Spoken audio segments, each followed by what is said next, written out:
I believe that this is why we should. If you look into the situation right now, but here's the thing. Okay?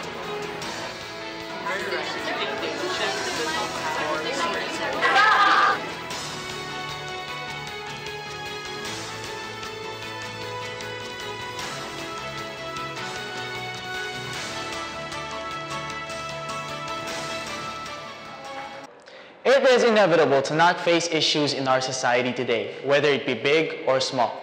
No matter what it is, we can't help but be concerned and somehow try to solve these issues on our own. But right here, this is your chance to let your voices be heard as we listen and create discussions out of your opinions. I am Royce Marco Saizco. Raise a point, take a stand, listen, and be open. This is Point Taken.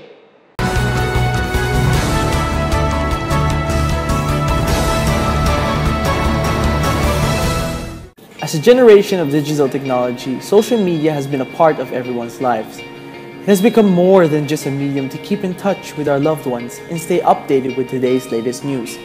It has become a lifestyle. We want to know your thoughts. Tweet us at CosmicProdTV with the hashtag PointTakenUST and like our Facebook page at facebook.com/CosmicProdUST. Good day! Here with us today are a few Tamashan netizens to join us. We have Pauline Ramo from the student organization Tamashan Cable Television. Hi, thank you for having me. And we have Noel Capili, an alumna of UST who is now a junior copywriter at Think DMW. Hi, thank you for having me. And of course, Carl Castro, the Vice President for Corporate Communications of the Students' Organization's Coordinating Council. I'm thankful to be here. So guys, handa na ba kayo? Kamusta naman kayo? Anong feeling nyo ngayon? We're okay. Yeah. I'm good. So to open up our topic for today, we will start by having word association. So let's all have our eyes on the screen because a word will flash up and you will have to respond by giving me the first word that pops into your minds once we have read it. This is uno por uno.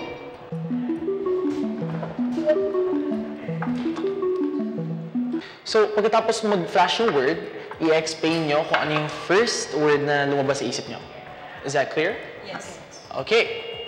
So our first word for today, is anonymity. Anonymity in the context of social media. So what's the first word, Pauline? The first word that pops to my mind is mask. Kasi diba, yung kapag sa mga superhero, lagi silang nakasuot ng mask. So they're able to do something good through their mask, through being anonymous. Pero downside, ang mga villains din may mask. So it's a two-way street. Noel? Sa akin, intriguing. Kasi magtataka ka, bakit ikaw yung tinatanungan, bakit ikaw yung parang nagiging center ng something niya, kung ano mong issue niya. Ayun, so intriguing.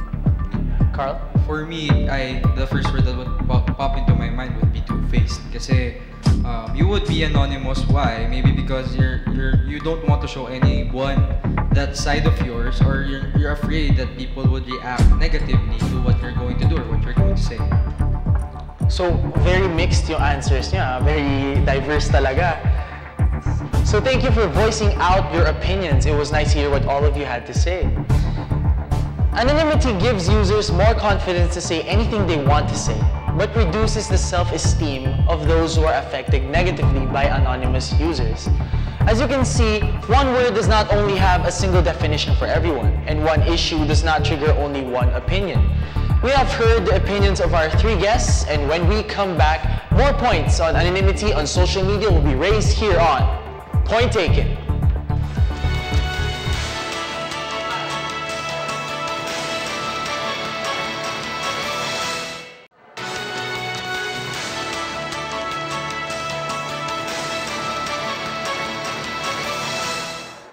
Hello and welcome back to Point Taken. One word is all it takes for opinions to rise and discussions to form.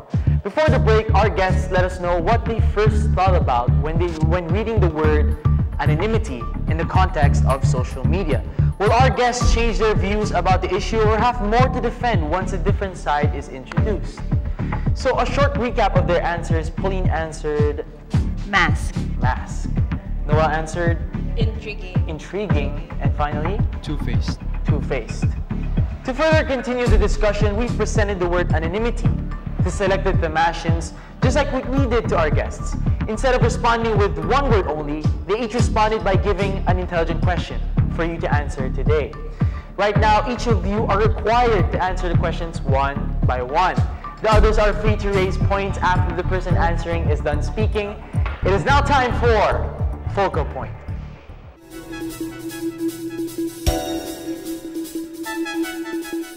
Today's discourse will all revolve around the questions asked in the videos. So aside from you, our guests, there are of course many other Themasians who have a say regarding this issue. In this case, they formulated questions about things that they were curious about in relation to anonymity on the context of social media.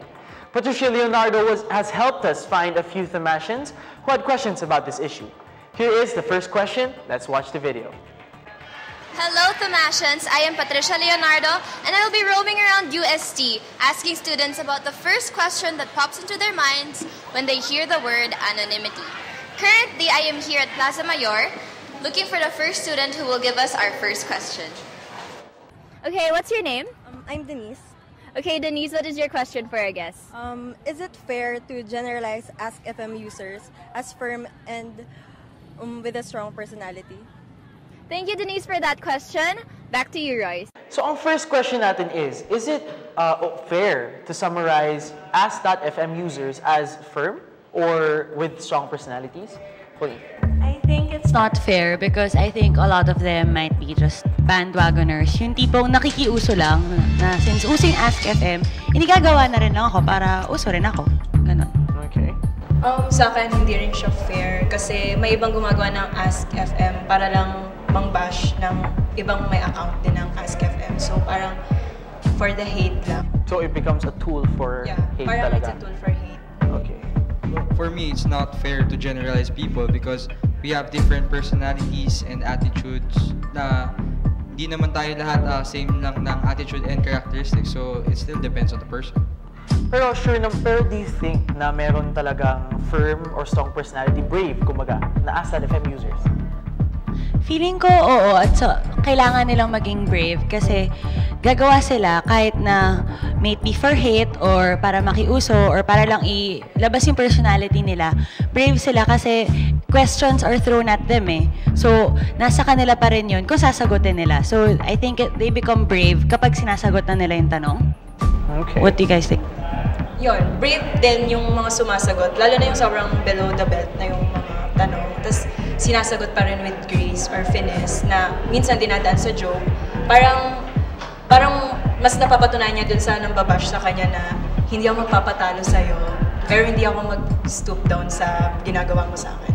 Ayun, brave siya. Well, ako kasi I beg to differ kasi it's digital eh. It's not confrontational. Unlike na yung dapat na practice ng mga tao, lalo na in the future when they started to work, I think they should practice more on the personal and not more on what they see on social media. Pero hindi ba lahat ngayon nangyayari na sa social media? Yes, but let's say for example, di ba, when you are applying for a job, kailangan, ayun, yung kakausapin mo is yung boss or any person from the company. But wait, the Themasians want to know even more. Here's another question. Let's watch this video. Hello, I am with another Themasian who has a question for our guest, and she is from the College of Accountancy. Hello, what is your name? I'm Dindi. Okay, Dindi, what is your question for our guest? Have you ever been anonymous online? If so, what did you get out of it? Okay, Dindi, thank you for your question. Thank you, Pat Leo, for that question. For me, the best question so far. Yes. Have our guests Yes. ever been anonymous, and what do you get out of it? Yes, I've been anonymous. Tas, yung simpleng pagsastalk lang sa crush. Yung sabi mga ganon. Yung pagsastalk sa kaaway, kung meron bang masamang nangyari sa kanya.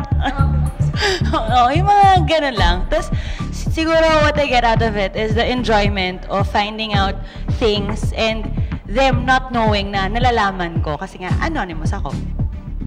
Ako, yes. Kasi umamin ako sa crush ko anonymously sa Ask. So, pero maganda naman yung sagot niya. Parang after nun, casual na kaming nag-uusap. After nun, parang may na-fulfill emotionally sa akin. Well, ako one time lang naman. So, I don't know if that counts. Well, nagkakuha ko sa kanya is, I was prepared when I talked to her personally. So, yun. So parang may nakita akong unifying concept eh. Yung pagiging crush, yung pag-stalk sa crush. So, basically, emotional need lang ba talaga yung na-fulfill sa inyo? Or is there something more about it? Feeling ko, gaya ng sinabi ni Carl, it gives you the courage para when you talk to them personally, alam mo na kung paano mo sila kausapin, how you would interact with them, kasi anonymously, nasagot niya na yung tanong mo. Finally, we have one last question raised to add more points to this discussion. Let's watch this video. Hello, I am with another Thomasian from the College of Engineering who has a question for our guest. What's your name? Genesis po. Okay, Genesis, what is your question? Sa tingin nyo ba na yung Omegle na ginagamit ng mga estudyante ay nakakabuti ba o nakakasama para sa kanila? Okay, thank you. There you go. Back to you, Royce. Thank you, Genesis and Pat Leo. So guys, ang question niya is, nakakabubuti ba sa mga estudyante ang Omegle? Basically. Pwede, kung depende kung anong gamit mo para dito. Like for example, kung gusto mo lang humanap ng kaibigan, tapos you get to interact and find people na with the same interest as you are. So, para sa akin, oo, nakakabuti siya. Ako 50-50. Kasi, yes, may meet ka doon, pero mas maganda pa rin yung may interaction talaga. Carl? Well, ako, if I would want to meet a person, I would just ask them personally, or I don't like, kumbaga I don't prefer na mamimit ko sila na una anonymous, ganun, and then bigla akong i-disconnect. Pero yung, alam ko ang Omegle, they utilize yung hashtags eh.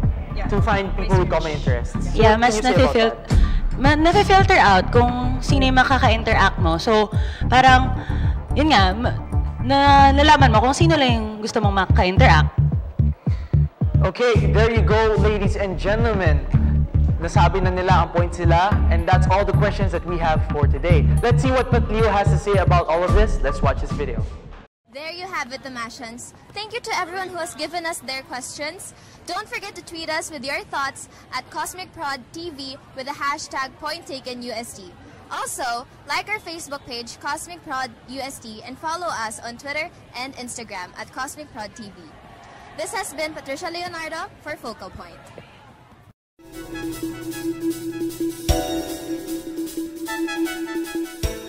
So nararamdaman na natin lahat ang tension sa loob ng room na to.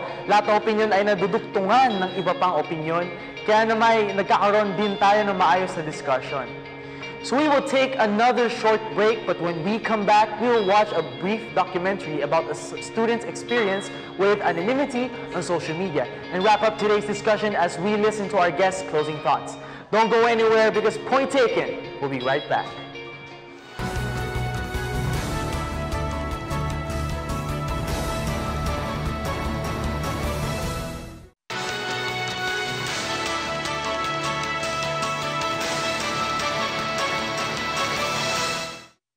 Welcome back to Point Taken. During the first part of the show, our guests were able to give their opinions regarding the issue anonymity on the context of social media. Whether our guests think this option is a pro or a con was what we found out earlier before the break. Heat arose in the room, and I'm pretty sure that whatever was talked about so far has newly impacted the way you all view the issue.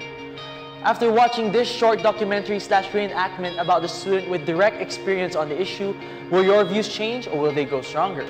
Let's all find out here on Final Take.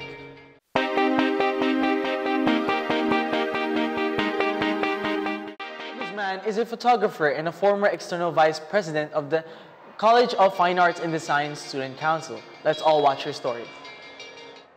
Ariel C. Guzman, 20 years old, photographer, social media user, and an anonymous bullying victim. Nagsimula akong gumamit ng social media ng grade 6 ako, from Friendster to Facebook to Twitter. But it was the summer of 2014 when I was scrolling down my Twitter timeline and came across some questions and answers that people shared from their Ask FM accounts. Given that it was a summer day, I wish I had something better to do. Na-curious ako sa Ask FM. I told myself, risky to pwede silang magtanong sa akin anonymously. Alam ko naman yung mga consequence nito, pero ready naman ako nun. Sa sobrang bored ko, gumawa pa rin ako ng account, pero hindi rin naman ako naging masyadong active. Pasukan na, it was time to walk through the halls of Beato Angelico building, in the same white top and black pants again. Same building, same uniform, same major, but a whole new me. Who was once just Steph de Guzman from CFAD became Steph de Guzman, External Vice President of CFAD Student Council.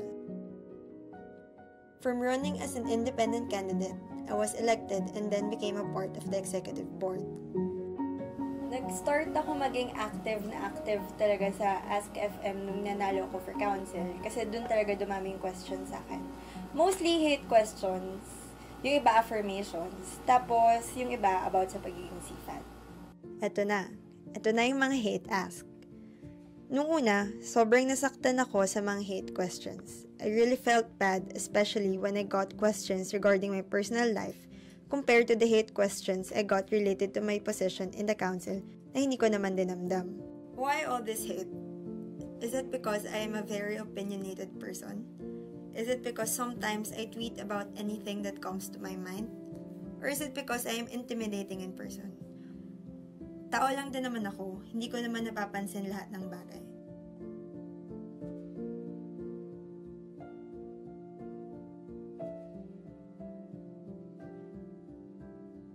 Usually, namimili ako ng questions na sasagutin ko. Kasi, parang habang tumatagal, nagiging below the belt na yung questions. Tapos, yung mga sinishare ko sa Twitter, pilit lang din.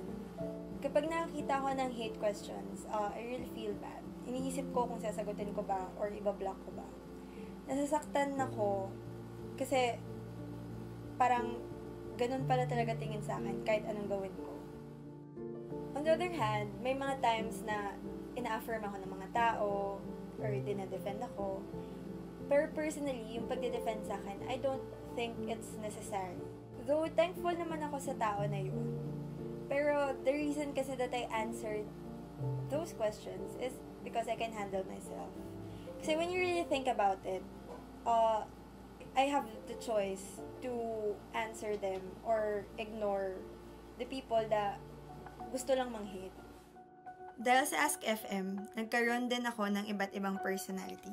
In real life, I usually keep my opinions to myself or just share them with my friends. On Twitter, I do not filter my words. And on Ask FM, I really watch what I say.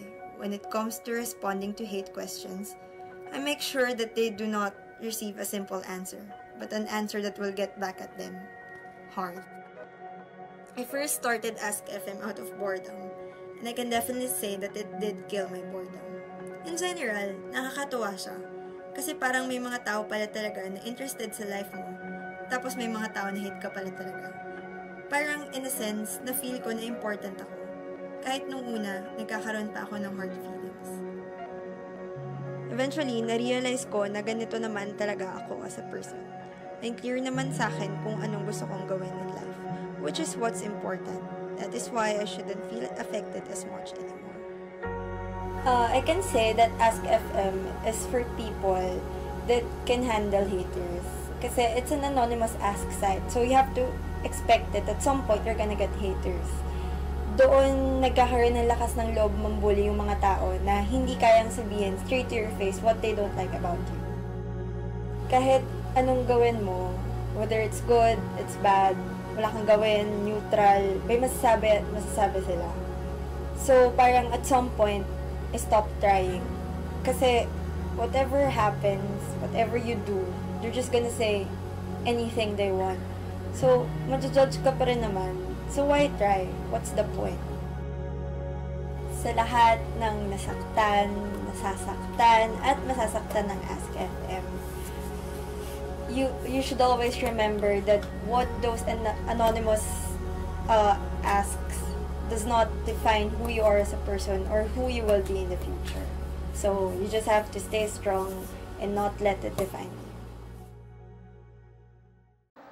As we have all watched in the video, the way people act online can directly affect the person whom they're interacting with, especially if they are of unknown identity.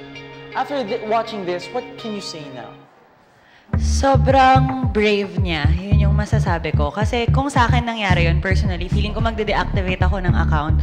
O hindi ko na lang sila papansinin. Tapos siya na parang kahit na nangyayari yun, sumasagot pa rin siya with grace and with courage. Sobrang nakakaaliw at gusto ko lang siyang hangaan dahil doon. Well?